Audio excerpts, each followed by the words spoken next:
시청자 여러분 안녕하십니까? BOA 모닝뉴스입니다. 북한 인권단체를 이끄는 탈북민 지성호 씨와 지철호 씨 형제가 17일 백악관을 방문해 당국자들과 면담했습니다. 지 씨는 중국에서 인신매매로 고통받는 탈북민들의 상황을 전했다며 백악관은 생명을 살리는 일에 관심이 많았다고 말했습니다. 김영권 기자가 보도합니다. 한국의 북한 인권단체 나우의 지성호 대표는 17일 동생 지철호 씨와 백악관을 방문해 당국자들과 1시간가량 면담했다고 밝혔습니다. 그러면서 이날 면담의 핵심은 중국에서 인신매매로 고통받는 탈북민들에 관한 이야기였다고 전했습니다. 자유를 찾기 위해 한국으로 오던 중 체포돼 북송 위기에 처한 사람들에게 그들의 소원인 자유를 선물하기 위한 노력과 방안을 협의했다고 설명했습니다. 지 대표는 최근 중국 현지에 100명도 넘는 탈북민들이 위험에 처해 있는 게 사실이라며 백악관 관리들이 생명을 살리는 일에 관심이 많다는 사실을 확인했다고 말했습니다. 백악관 대변인실은 이날 면담에 관한 BOA 논평 요청에 응답하지 않았습니다. 지난해 도널드 트럼프 대통령의 국정연설에 직접 소개돼 관심을 끌었던 지 대표는 트럼프 행정부가 북한 인권 문제에 있어 지속적인 노력을 할 의지가 보인다며 이런 관심에 감사하고 고맙다고 말했습니다. 또 워싱턴에 올 때마다 고위 관계자들과 지속적인 만남을 이어오고 있다며 지난 4월에도 면담을 했다고 덧붙였습니다. 지 대표는 지난해 2월엔 다른 탈북민들과 백악관에서 트럼프 대통령과 환담하는 등 백악관 관리들과 꾸준한 관계를 유지하고 있습니다. 지 대표는 북한 인권활동가로서 지속적 로비는 자신이 해야 하는 일이고 이런 관계를 통해 북한 인권 문제에 대한 이야기를 계속 나눌 수 있어 긍정적이라고 말했습니다. 트럼프 대통령은 앞서 지난 14일엔 북한에 억류됐다 혼수 상태로 풀려난 뒤 숨진 미 대학생 오토 원비어 씨의 부모를 백악관에 초청해 저녁 만찬을 함께했다고 미국 언론들이 전했습니다. 트럼프 행정부가 북한과 비핵화 협상 재개를 앞두고 미국인들의 많은 공감을 받는 원비어 씨 가족과 탈북민들의 우려를 의식한 것이란 지적도 나오고 있습니다. BOA 뉴스 김영권입니다. 9.19 남북 군사합의 1년을 맞아 미국 안보 전문가들은 상호 신뢰 구축 취지는 좋았지만 합의 이행은 미흡했다고 평가했습니다. 북한의 미사일 도발 등을 고려할 때 합의 이행 부분은 낙제점 수준이라는 지적도 나왔습니다. 김동현 기자가 취재했습니다. 지난해 9.19 남북 군사 합의 당시 한미연합사령관을 지낸 빈센트 브룩스 전 미육군 대장은 합의 이행 부문에서 답보 상태에 머물러 있다고 평가했습니다. 상호 신뢰 구축이라는 면에서는 상당한 성과를 이뤘지만 하노이 회담 이후 북한이 모든 대화를 중단하면서 이행 부문은 미흡했다는 겁니다. 다만 미북 대화 등이 재개된다면 이행 영역도 진전이 이뤄질 수 있다고 대답했습니다.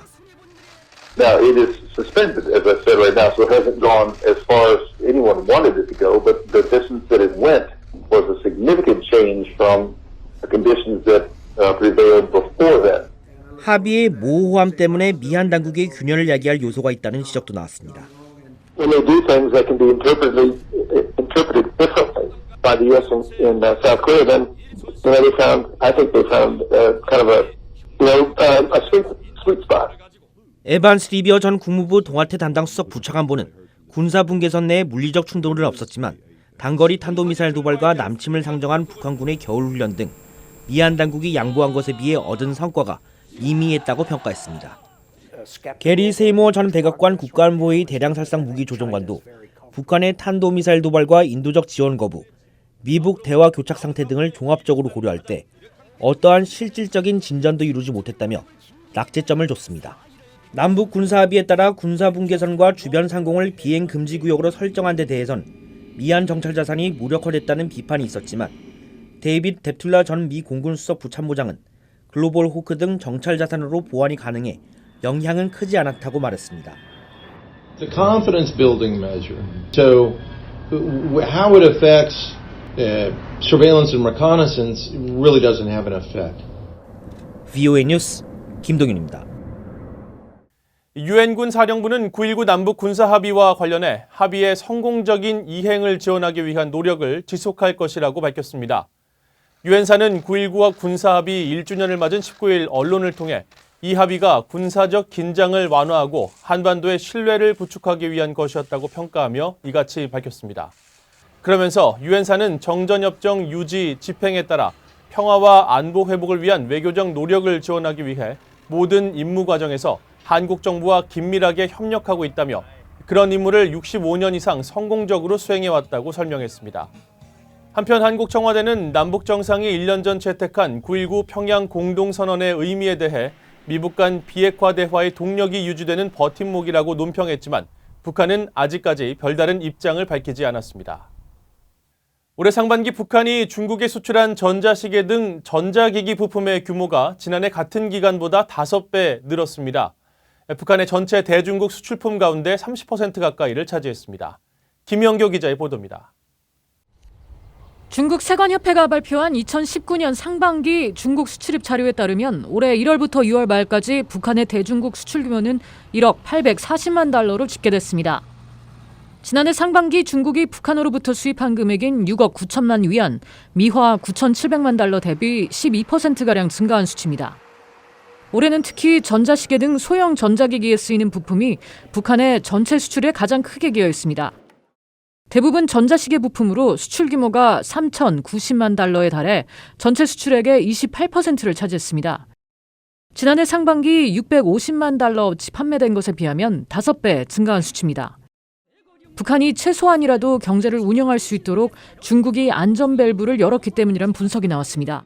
They are trying to keep a safety valve open for the North Koreans so that North Korea's economy at least can manage during the interim period. 한때 북한의 대중국 수출에서 3분의 1을 차지하던 광물 수출은 올해 상반기 1,656만 달러로 감소세를 이어갔습니다. 2016년 14억 달러를 넘겼던 광물 수출이 거의 바닥 수준으로 떨어진 겁니다. 전자기기 수출이 크게 늘고 석탄 등 광물 수출이 감소한 건 국제사회의 제재가 영향을 미친 것으로 분석됐습니다. My view is they're trying to increase exports of things that are not currently sanctioned. So I don't think that those are on a sanctioned list from a legal point of view with the UN, Security Council sanctions. 그러나 전체 수출 규모 면에선 전자기기 부품이 석탄을 대체하기엔 턱없이 부족하다는 지적이 나옵니다. 미국 외교정책연구소 벤자민 카제프 실버스타인 연구원은 북한 경제가 지금은 버티고 있지만 제재로 인해 큰 영향을 받고 있는 게 분명하다고 지적했습니다. VOA 뉴스 김연교입니다. 도널드 트럼프 미국 대통령과 문재인 한국 대통령이 오는 23일 유엔 총회가 열리는 뉴욕에서 정상회담을 개최한다고 한국 정부가 공식 발표했습니다. 두 정상은 이번 회담에서 한반도의 완전한 비핵화와 항구적 평화 정착을 위한 협력 방안을 협의하고 한미동맹을 더욱 공고화하기 위한 다양한 방안과 역내 현안도 함께 논의할 것이라고 한국 청와대는 설명했습니다. 트럼프 대통령은 다음 주 유엔 총회 참석을 위해 뉴욕을 방문하는 주요 정상들과 개별 회담에 나설 예정이지만 미한 정상회담 등 구체적인 일정은 아직 발표하지 않았습니다. 한편 스티븐 비건 국무부 대북특별대표와 이도훈 한반도 평화교섭본부장이 20일 워싱턴에서 만나 비핵화 실무협상 재개 방안과 미한 정상회담 의제 등을 협의할 것으로 알려졌습니다. 도널드 트럼프 대통령과의 의견 불일치로 최근 경질된 존 볼튼 전 보좌관이 트럼프 대통령의 외교 정책을 강하게 비난했다고 미 정치 전문 매체 폴리티코가 보도했습니다. 폴리티코는 볼튼 전 보좌관이 18일 자신이 회장을 맡았던 게이트 스톤 연구소 비공개 오찬 연설에서 북한과 이란과의 어떤 협상도 실패할 수밖에 없는 운명이라고 말했다고 전했습니다. 그러면서 볼튼 전 보좌관이 북한과 이란은 자신들의 경제를 지탱하기 위해 국제사회의 제재를 완화하는 협상만을 원하고 있다고 주장했다고 소개했습니다.